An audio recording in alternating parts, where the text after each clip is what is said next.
Wait, is Xander actually moving back into the Kiriakis mansion right under Sarah's nose? And hold on a second. What did the Salem PD just pull out of that murky river that has Amy Choi completely losing her mind? Plus, J.J. Devereaux is back in town, and I honestly believe he's making a beeline straight for a newly single Gabi Hernandez. Welcome back to Peacock TV. Spoilers. Today is a spectacular day to dive deep into the absolute chaos erupting in Salem. We have massive heartbreak, shocking returns, and some seriously questionable life choices coming up for Monday, May 25th. If you love Days of Our Lives as much as I do, make sure you smash that subscribe button so you never miss a single spoiler, rumor, or unhinged rant. Let's get right into the thick of it. Let's start with this horrific river recovery situation because the writers are playing with our emotions right now, and the stakes have never been higher. Spoilers for Monday reveal that the Salem PD pulls another item out of the river, and it absolutely devastates Amy Choi. Picture the scene: the muddy riverbank, the yellow police tape fluttering in the wind, and a grieving mother completely breaking down while her husband Jason tries to hold her together. Amy has been clinging to this desperate, agonizing hope that her daughter Sophia somehow survived her supposed suicide attempt. But this new piece of evidence? It apparently seals the deal for the Choi family. They are fully believing Sophia is gone forever. But let's be real for a second. We all know Sophia did not jump. Kristen DiMera orchestrated this entire nightmare. Stacy Hyduck is playing Kristen with such a lethal, psychotic edge right now, and the actor is absolutely killing it. Kristen wanted Johnny DiMera taken out, and Sophia got caught up in this deadly web. But here is my wild prediction. Sophia is not dead. This is Salem. Nobody stays dead. Look at E.J. DiMera. Look at Will Horton. Look at Lexi Carver, who just literally walked back into Abe's life after being presumed dead from a brain tumor. I think Kristen's plan had a massive flaw, or maybe whoever carried out the hit completely botched it. Sweeps month is ending, and the writers need a massive cliffhanger. I honestly believe Sophia is going to wash up alive somewhere, probably with amnesia or hiding out, just waiting for the perfect moment to return and absolutely ruin Kristen's life. Moving on to the Kiriakis mansion, because Sarah Horton is in full-blown panic mode, and honestly, I do not blame her one bit.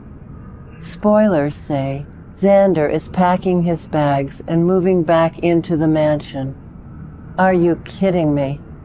Sarah is scrambling, trying to change his mind, begging him to stay away. Why? Because she knows exactly what happens when Xander is in close proximity. The chemistry between Lindsay Godfrey and Paul Telfer is off the charts, and the writers know exactly what they are doing by putting them under the same roof again. Sarah is terrified of falling back into his toxic trap. Remember a few years ago when Xander swapped the babies?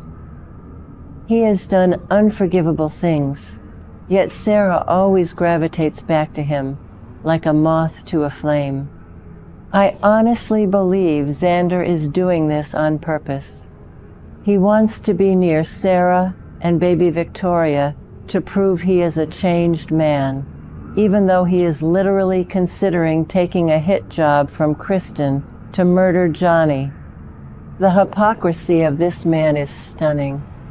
He wants to play the devoted family man in the Kiriakis living room while negotiating assassination contracts in the Salem Inn. Sarah's panic is completely justified. If Victor Kiriakis were still alive, he would probably throw Xander out on his ear But right now, Sarah is left to fend for herself. If you ask me, she needs to lock the doors and throw away the key before Xander destroys her peace again. Across town, we have a massive pity party happening. Philip Kiriakis is licking his wounds and opening up to Brady Black about Gabi's massive betrayal. Okay, pause. I need to rant about this for a second. Philip actually grew a backbone. He caught Gabi lying about her role in the Tony DiMera merger plot, and instead of simping for her like he usually does, he put his foot down and kicked her out. Jean-Paul Lavoisier is doing a fantastic job showing Philip's exhaustion with these toxic women. He is drawing a line in the sand, and it is so refreshing to watch. But why on earth is he asking Brady for advice? Brady Black is literally the worst person in Salem to ask about relationships. This is the man who let Kristen DiMera ruin his life 50 times over.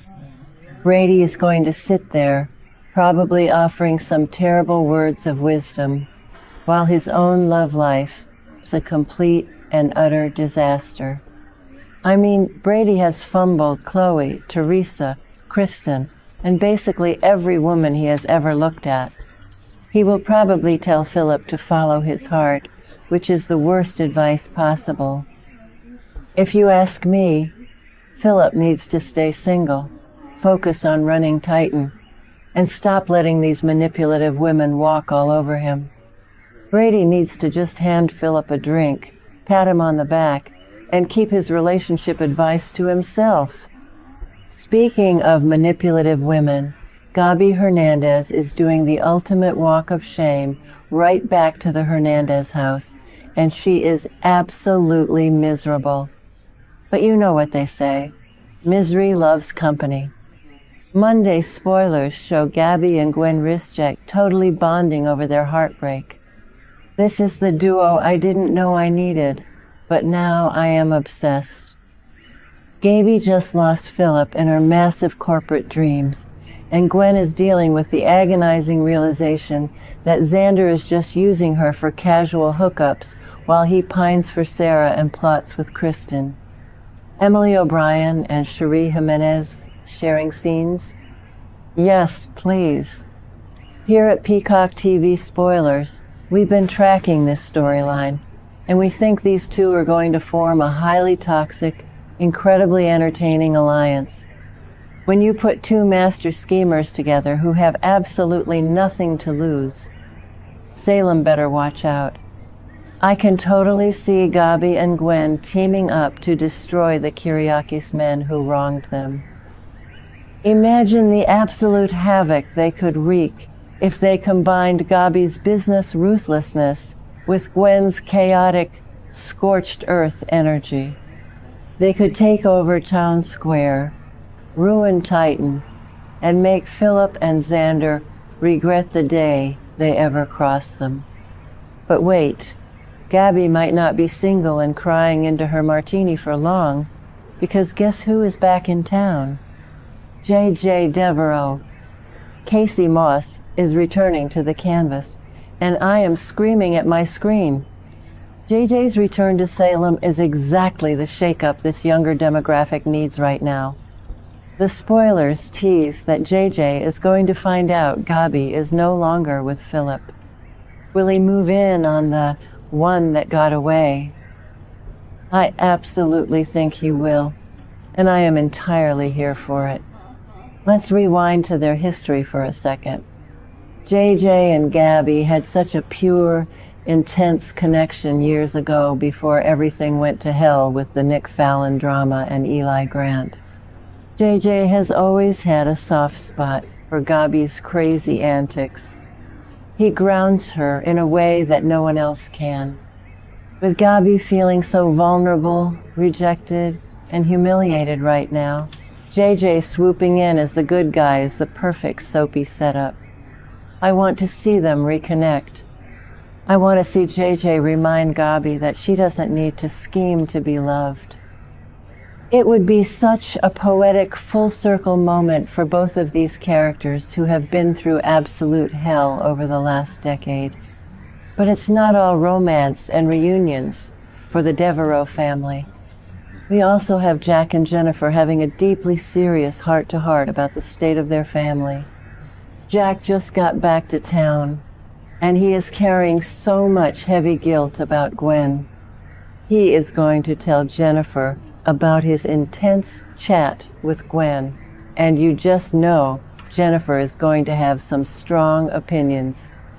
Matthew Ashford always brings that legacy character weight to the screen, and seeing him try to piece his fractured family back together is going to be emotional. Jack needs to step up and save Gwen before she completely spirals into EJ's orbit or becomes collateral damage from Xander's mob ties. Jennifer has always struggled to accept Gwen after everything that happened with Abigail, so this conversation is going to be packed with years of resentment, grief, and complicated family dynamics. The writers are setting up a massive family collision, and I cannot wait to watch the fireworks. This Monday episode is laying the groundwork for the entire summer canvas, and the drama is going to be off the charts. So, I have to ask you guys, do you think Sophia is really dead, or is she going to wash up alive to absolutely torture Kristen? And do you want to see Gabi reunite with JJ, or should she stay single and focus on her revenge era with Gwen? Let me know your wild theories down in the comments below. Thank you so much for tuning in to Peacock TV. Spoilers, don't forget to like and subscribe, and I will see you in the next video.